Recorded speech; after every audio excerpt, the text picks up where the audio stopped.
Merry meet friends. It's me, Opal Luna, yarn lover. I'm here to talk to you today about my Stoke Wheel of the Year, the one that I call Crossed Sabbaths.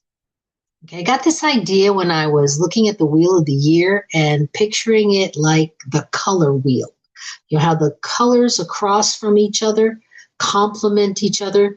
You've got red and green, and yellow and purple, and blue and orange. And the artist uses the relationships of the colors to create a beautiful artwork. Well, how can we create something with the Wheel of the Year looking across the wheel at the Sabbath that's directly across from it, 6 months out or 6 months back? Here in South Florida, the Celtic Wheel of the Year doesn't really address what's happening in the land that we live in, right? So when we talk about the bitter cold of winter or planting in the spring, we're thinking it's too late to plant. We should have done that in November. We're glad that it's not 90 degrees anymore, where it's not bitter cold to us. So a lot of times people then look at this wheel in a spiritual aspect, and think about the energies of the different times of the year. Looking back at the way that the wheel was used by ancestors past, that will give us an idea of how we can use it today. Let me show you the wheel that I use that coordinates to the color wheel, okay?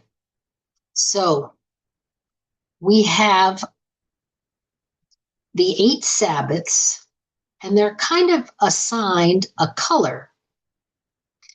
And when you look across, for instance, Samhain and Beltane or Imbolc and Lammas, you see that they complement each other, the colors that are on there.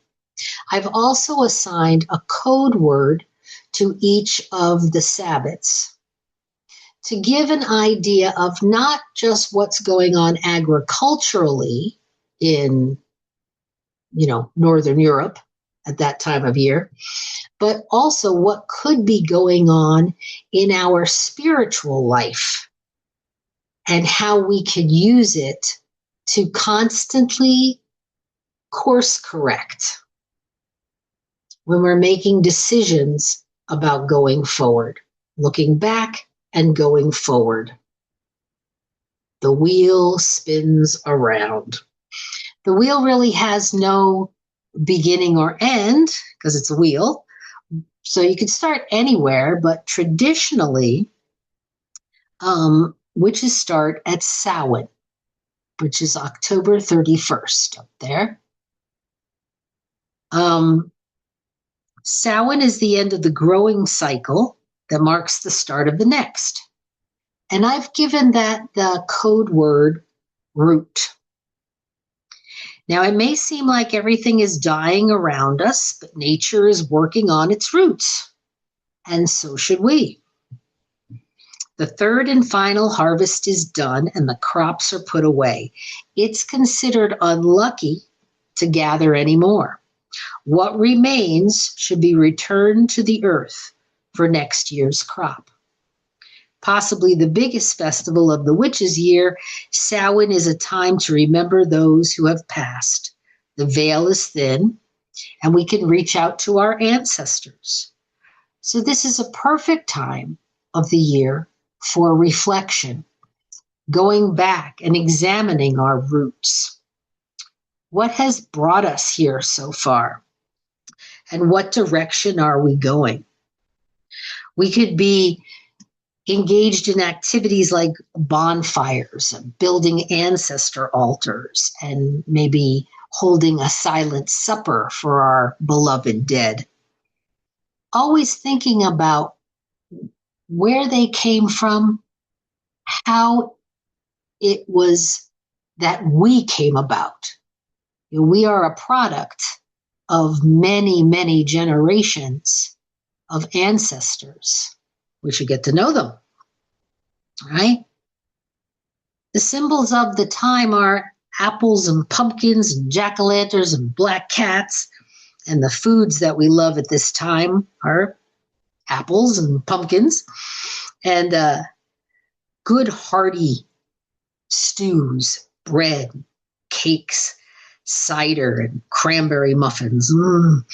I love fall foods. I love the spices, cinnamon and nutmeg and all that.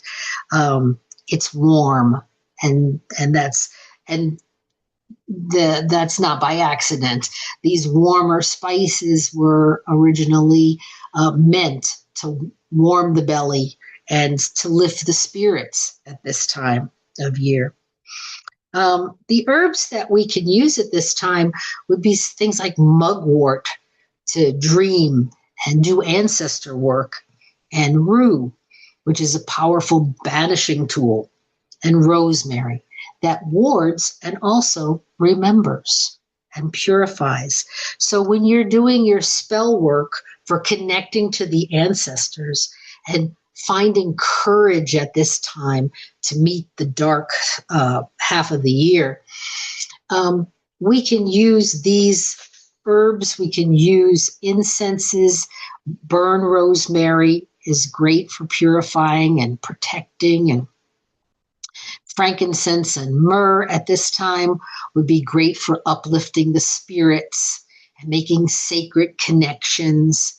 And the myrrh anchors spiritual awareness and is believed to assist in healing.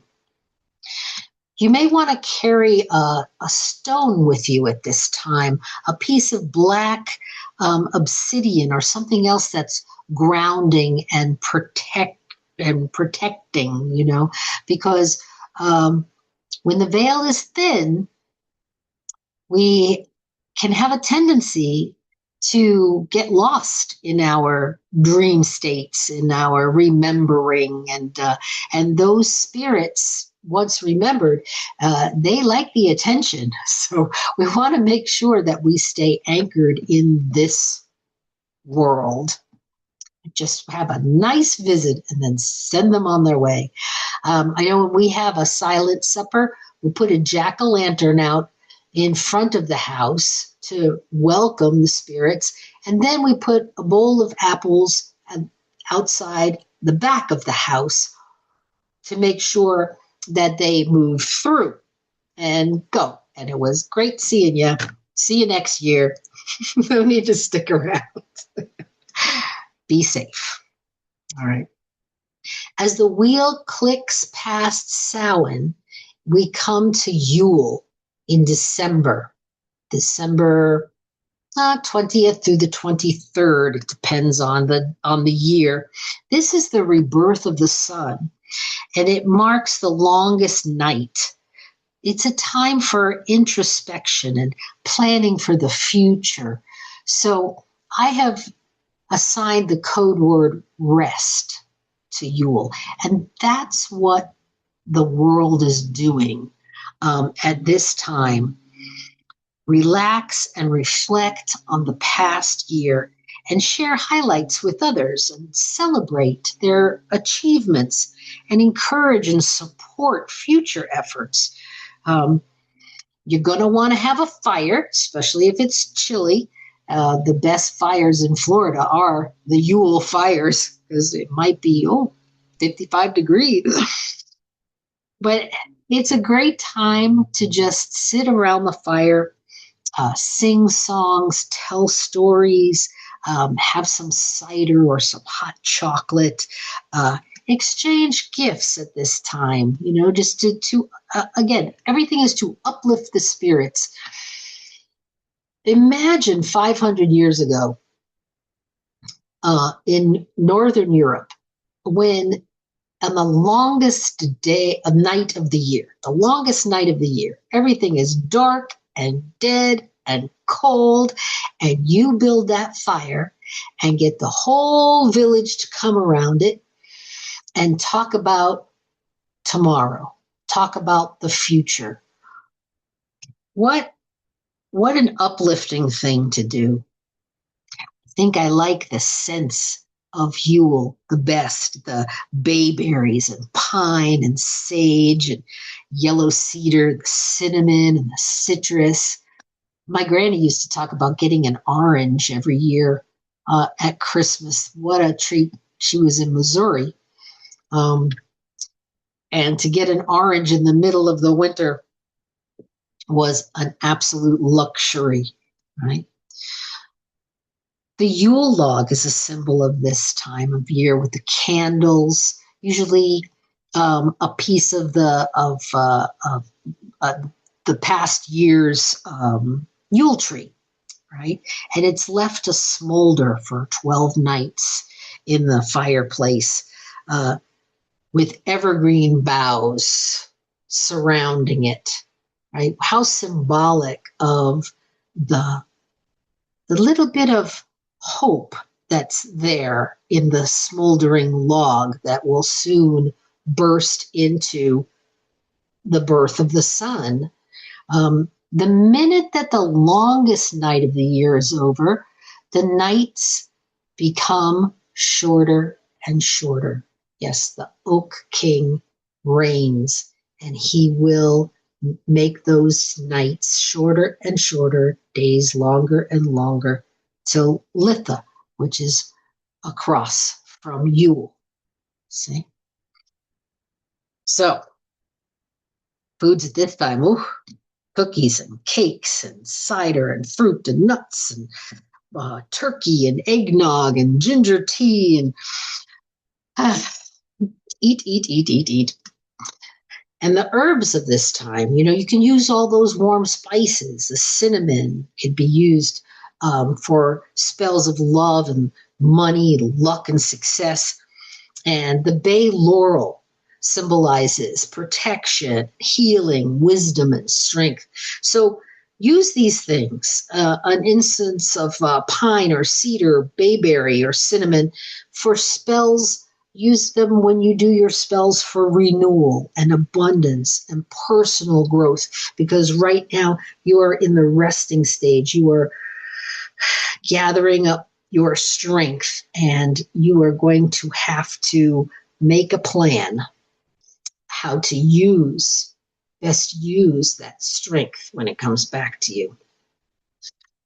You want to carry a stone at this time, carry moonstones, maybe both white and black for balance, and then the ready set before the go, right? So this is the time of the ready set before you're ready to go. And that takes us to Imbolc.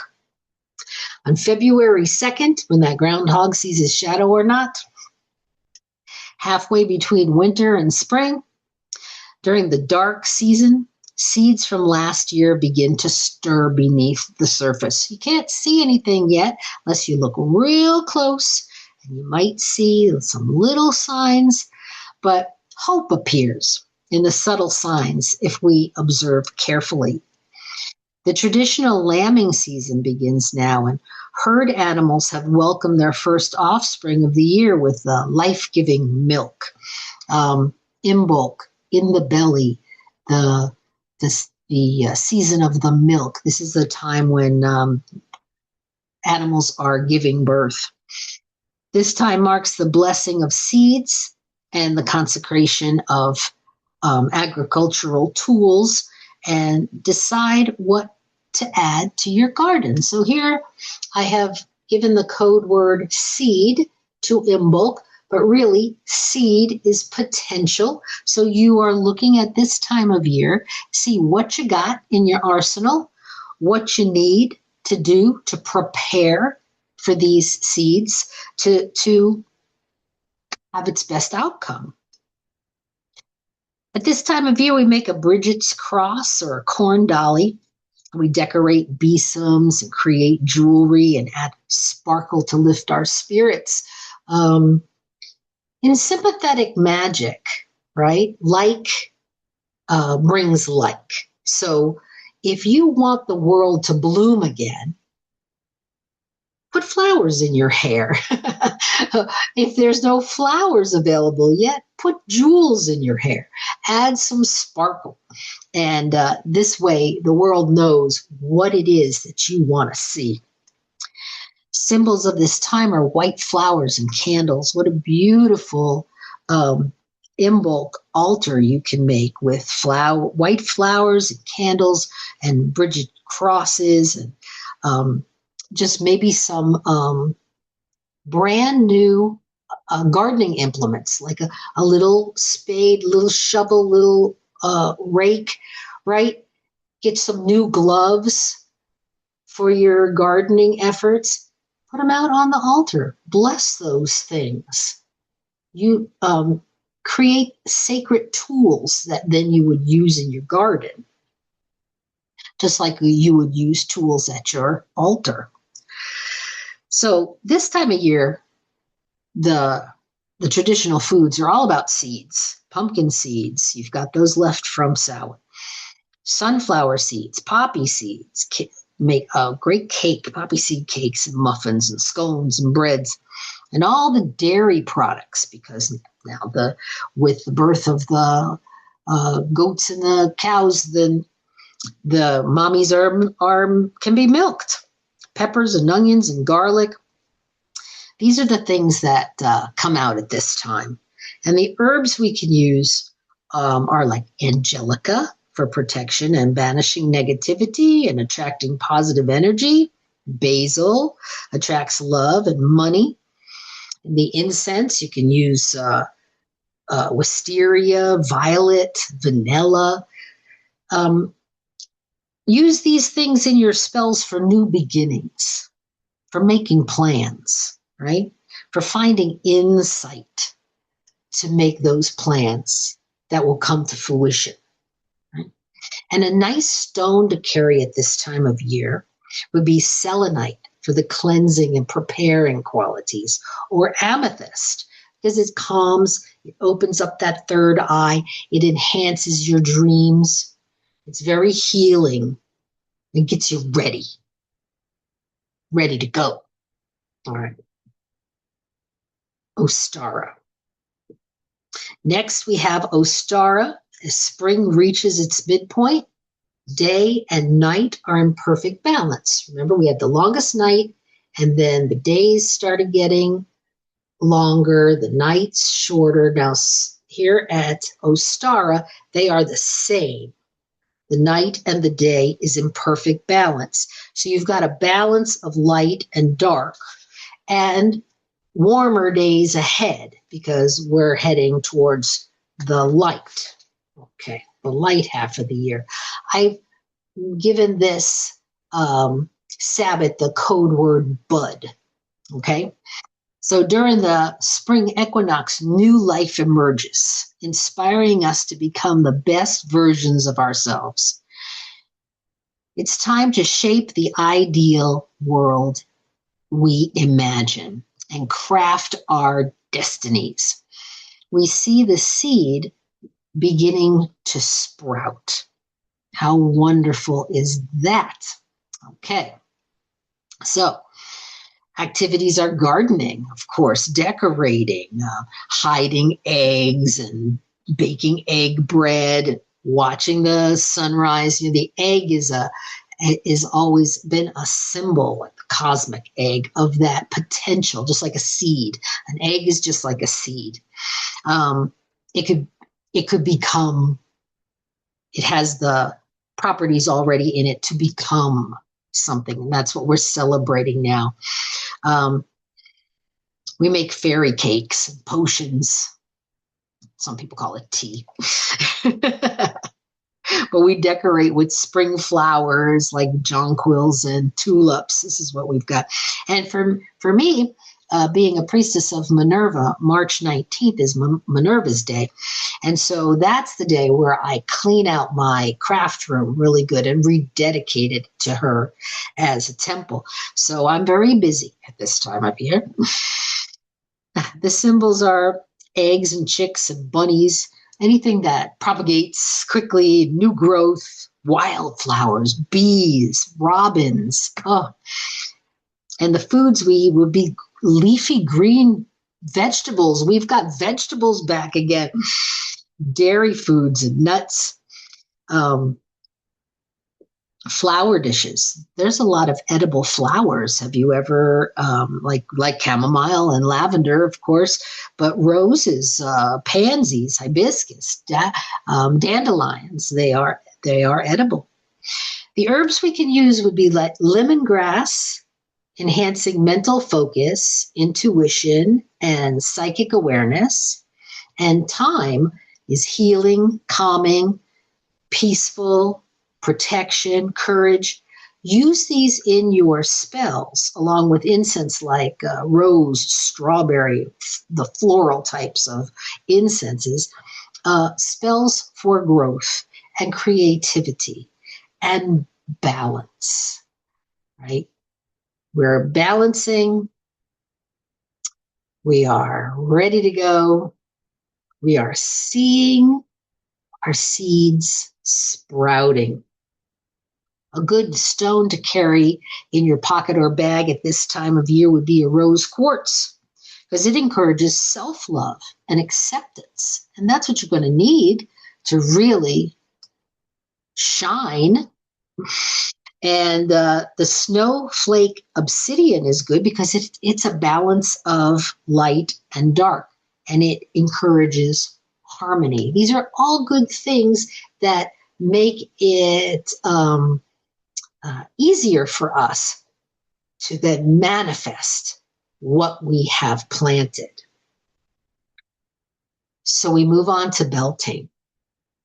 Beltane, I have given the code word flower. Beltane actually means the fire of Bel, the Celtic sun god. This festival marks the young sun god's transition into manhood. Influenced by the powerful forces of nature, he longs for the goddess. Folklore shows the masculine sun embracing the feminine earth, symbolizing the renewal of life. This story represents the land's fertility and signals the start of the new growing season. Okay, here we go. Our seed and our bud. Now we got the flower. We are moving forward, moving forward. This is where we begin to see results. The flower is opposite the root, right? So Beltane is opposite Samhain on our little chart there. Beltane is opposite, the flower is opposite the root. Now, this is where we start looking across that Sabbath and thinking about 6 months before, 6 months gone, right? 6 months later. Were those roots strong enough? What would you do differently? Now that you see, right, the flower, what's becoming of your efforts? Because we are taking these agricultural terms and we're thinking about them energetically, spiritually, personally. Could be your job, could be your education, could be your relationship, whatever you have assigned your as your project for this year. How were those roots? What would you do differently? You know, the veil is thin now too, and the fae might show themselves. So it's a very special time for this inspiration and this manifestation. We can dance around the maypole and make flower garlands and crowns. Bonfires, more bonfires. Jump over the fire. Walk between two fires. Cleanse yourself.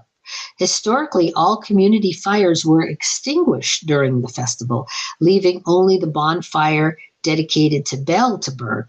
Once the festivities ended, community members would take a piece of the hearth fire to light their homes again. This this also happens at Samhain. At Samhain, they will extinguish. They would extinguish all the fires in the house and then light it from the Druid's fire. So we've got this renewal time, this time of reset. It's amazing. Dress candles and light them from a single source, right? Imagine yourself back there then. How amazing it would be, how much trust you would have with blowing out all the candles in your home. That Beltane fire would light them back again. The symbols of this time are fire and flowers, the wedding feast of the Lord and Lady, May baskets, fairies, butterflies, which could also be fairies, and all the pollinators. Right? And the traditional foods would be braided bread and dairy and honey and oat cakes. Nice. Now, the herbs you're going to use at this time could be crocus, daisy, and dandelion, some of those flowering herbs. And crocus is for love and visions. Daisies are for love, innocence, and hope. Dandelion is for divination, dreams, and wishes, of course. So this is a good time for you to do spells concerning love, concerning relationships of all kind. Friendships are a type of love. And manifestation. Looking forward to seeing what Litha brings. Okay. So good incense at this time would be peppermint or orange, because peppermint provides mental clarity and the orange provides creativity. So you really want to stay on board with the momentum that you have here from your seed, your bud, your flower. Let's keep moving forward and keep a stone in your pocket like a tiger's eye for clear state of mind and personal power. Aventurine that quiets the mind and alleviates stress, or a hagstone for protection and second sight. Because remember, the veil is thin, the fairies are coming. A hagstone in your pocket will protect you from any of that mischief, right? A little fun is fine around the Beltane fire, but you don't want too much mischief. All right. So here we go towards Litha. Litha is the summer solstice, right? It's a celebration of the sun's zenith on this longest day of the year. Now here we go, right across from Yule, the shortest day of the year, we have Litha, the longest day of the year. Light and life flourishes at this time. At midsummer, the sun god reaches his peak strength, seated on his green throne, ruling over the forests. From Yule to Litha, it is said that the Oak King rules. On Litha, the two battle for the crown again, and it is then that the Holly King triumphs. The Holly King will rule through fall until Yule, and the cycle then will begin again. So now you've got the longest day of the year, and what happens immediately after the longest day of the year? Well, the days start getting shorter and shorter and shorter. The nights longer and longer. I've given Litha the code word fruit because this is it. This is your moment to shine. Unlike the rest period after Yule, our intention is coming to life. So our fruit is opposite our rest. This is what we were resting for. This is what we were saving our strength for now. Activities at this time of year are hand fastings. A lot of people get married around this time of year, around June. Wildcrafting, foraging, making dream pillows and sachets. Sun tea is a great way, a great part of your Litha celebration is to let the sun brew your tea. And of course, leaving gifts for the Fae. You want to stay on the good side. Stay on the good side of the Fae. Have your hagstone in your pocket and a little gift in your hand. Believe me. Herbs at this time are mugwort, vervain, chamomile, rose, honeysuckle, lily, oak, lavender, ivy, yarrow, fern, elder. I mean, everything's in bloom. Wild thyme, daisy, carnations.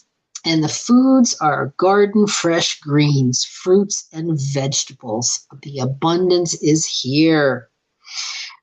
Your incenses can be lemon and myrrh and pine and rose and wisteria, all the flowery scents. And use all this beautiful scents and herbs and flowers in spells for self-care, for the courage to succeed and to shine and to show that fruit, right? And a positive body image. Okay, here's a spell for a positive body image. I dare you all to try it. Put some rose water in a spray bottle. Stand naked in front of a full-length mirror. Spray the rose water up in the air above your head, and then watch in the mirror as it cascades down on your entire body and just immerses it in beauty. Breathe that beautiful rose scent in and remember that scent and equate that beautiful scent with your body. Let me know if you try it. Okay. I'll know if you try it because you'll walk a little taller. So a stone you can keep in your pocket at this time would be carnelian. That's one of my favorite. Carnelian joins us to the summer joy, to the self-discovery and the adventures. You know, it is a very creative stone. And fluorite quiets the mind, alleviates stress, and helps make decisions. You can also carry a sunstone. Soak up some of that sun in your stone and then keep it in your pocket so that you carry that strength and determination of the sun with you all day. All right. So we're ticking around again to Lammas or Lunasa. It's the same thing. Lunasa is the Celtic holiday that celebrates actually the god Lu's mother. Okay. Lammas is for the bread, the harvest celebration. But this is the first harvest of corn and grain. And on the Feast of Lu, commemorating his mother, it's celebrated with games and crafts because Lu was the master craftsman. And we recognize that the hot summer days will soon end. So we want to get outside, have those last picnics, you know. There is an abundance, but watch out for waste. Crops must be stored in preparation for winter. The god symbolically loses some strength as the sun moves farther south each day and the nights grow longer. So here we've got all this abundance at Litha, and it's still there at Lammas. And we're making bread. I gave, let me move myself out of the way here so you can see. I gave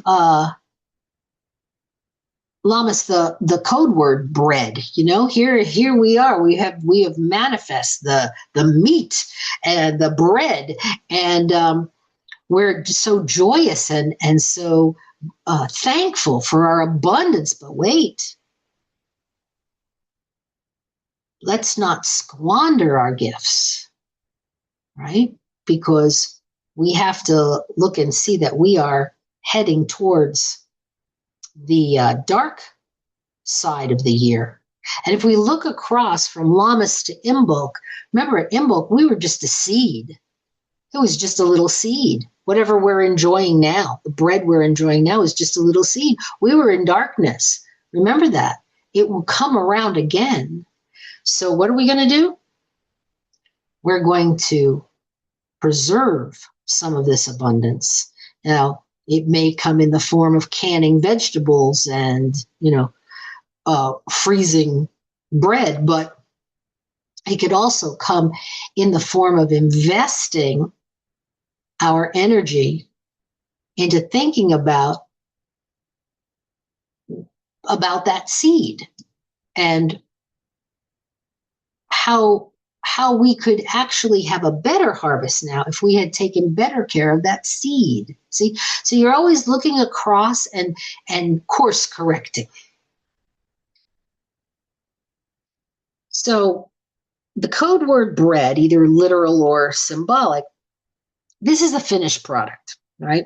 Opposite seed. Did you reap what you sowed? Did you reap what you think you sowed? Spring plants wither and drop seeds to ensure the survival of future crops. So now is the time to collect those seeds. Maybe make plans, enroll in some sort of courses to better your opportunities at work, or improve your teaching skills, whatever it is that you're doing. Save those seeds. Bridget, the goddess of protective fire, and Imbolc, Lu, the god of forging fires at Lunasa. So here, this is a very interesting counterpoint. Lu at Lunasa and Bridget at Imbolc. Bridget is the goddess of the hearth, fire, and Lu is the god of the forge, fire. But there's a balance between those two fires. This one is nurturing and healing. This one is reparative and protective. We need both. We need both. The wheel teaches us balance at every turn. Activities at this time would be baking bread, corn dollies again, weaving, wheat weaving, Celtic games, horse races. Horse races were big in Lunasa back in the day. And try to attend a craft fair or a Renaissance fair or something that, gets you in the mood, that medieval mood. That would be really cool. Symbols of this time are sickles and scythes, anvil, bellows, anything that has to do with the forge. And the foods are corn, apples, pears, grapes, grains, bread, berries, potatoes, mushrooms, hearty stews, meat pies, because the herbs are like parsley for passion, purification, protection. Fennel brings courage, purification, protection, good for digestion. It's very healing, right? And the incenses you could be using would be rose for peace and happiness and luck and protection, and sandalwood. Let's start getting into those earthy scents again. Love, protection, healing, spirituality, cleansing. And your spell work would be focusing on the abundance that you have and your gratitude for it. I believe that gratitude brings abundance. Generosity brings abundance. This is a good time of the year to share what you've got. If you have a good harvest of physical, spiritual, emotional, share, use it in the community and be grateful. It will come back to you. It will come back to you. A nice stone to carry around at this time of year would be citrine, because it can lift the mood and energy levels by channeling the sun's energy. Remember, that sun is getting a little shorter every day. And pyrite, if you really want to carry some sun around with you, that's a good shield from negative energies. So we're moving towards Mabon, which I have given the code word return. The balance of light and darkness, the second harvest, and a feeling of gratitude define this season. Day and night are once again equal, just like it was in Ostara. But this time we acknowledge that we are approaching the darkness. Right? The Druids use this time of year to celebrate and honor the green man, the forest god, and through offerings to the trees. Even after the flowers and fruit were gone, the trees still stood, especially the evergreen trees, a very important symbol of the dark half of the year. So, by using the code word return, we should start thinking about the return to darkness and how far we have come. We are opposite Bud. Our energies are gathering back within ourselves to end another cycle. At Ostara, the bud was beginning to open and we were beginning to see the light. Now, at this time, we will return those energies within us to strengthen us, fortify us to get through the dark times, and also to regroup and re-strengthen, repair, right? We have that forge of Lammas to repair and look towards another go around. We're getting there. Okay. So activities at this time of year, of course, would be being thankful, you know, bake pies and light a black and white candle and create some nature art and host a pagan pride day. You know, be thankful, show your gratitude, and let everybody in the community know it. The symbols of this time would be gourds and pine cones, acorns and grains, corn and apples and cornucopias, pomegranates, vines such as ivy and dried seeds. And the foods would be the same. And then root vegetables such as potatoes, carrots, onions, pumpkin pie. We're getting ready for the dark half of the year, for sure. Herbs at this time that we could use would be honeysuckle for love and money, passion flower for friendship and forgiveness, and Solomon seal for wisdom and luck. And we can burn incense of anise, vanilla, cinnamon, sage. Get that pumpkin pie spice out. Everything's going to be pumpkin pie spice here pretty soon. Use all those ingredients for your spells of balance. Forgiveness and remembering. Forgiveness. That's very important. Forgive those around you and forgive yourself if that bread wasn't exactly what you had hoped for when you planted that seed. Forgive yourself, right? Grab a stone like smoky quartz that provides grounding and protection, or lapis lazuli that provides courage, creativity, communication, and healing. Stick it in your pocket. We're going around again.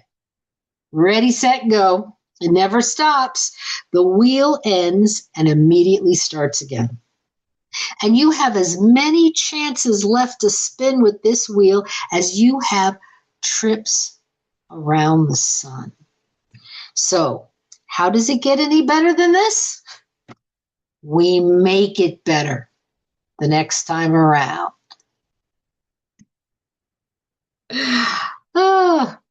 thank you so much for joining me today and indulging me with my crossed Sabbath wheel of the year. In the comments below, please tell me what you think and how you might use this in your magical practice, and maybe some ideas that I hadn't thought of when you really think of those crossed quarters and what they mean to each other and how we can use them as course corrections throughout the year. All right. Thank you. Stay crafty, and merry meet, merry part, and merry meet again.